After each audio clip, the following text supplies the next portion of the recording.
যে সমস্ত বিজ্ঞ আইনজীবীরা আদালতে খুব সুন্দর করে জামিন শুনানি করতে চাচ্ছেন, বা যে সমস্ত আইনের ছাত্রছাত্রীরা যারা ভবিষ্যতে আইনজীবী হয়ে বিজ্ঞ আদালতের সম্মুখে খুব সুন্দরভাবে তাদের জামিন শুনানি উত্থাপনের মাধ্যমে নিরপরাধ মানুষকে আইনি সহযোগিতা প্রদান করবেন, তাদের জন্য কিন্তু খুব সুন্দর করে জামিন শুনানি কিভাবে উত্থাপন করতে হয় সে ব্যাপারটি কিন্তু জানতে হয়।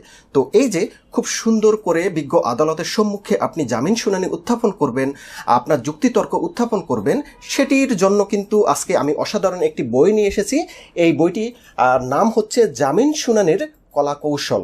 এটি লিখেছেন PM সিরাজুল ইসলাম, যার ডাকনাম হচ্ছে সিরাজ প্রামাণিক, যিনি অ্যাডভোকেট বাংলাদেশ সুপ্রিম কোর্ট, এবং বাংলাদেশে আইনের জগতে কিন্তু অনেক প্রসিদ্ধ বই তিনি লিখেছেন।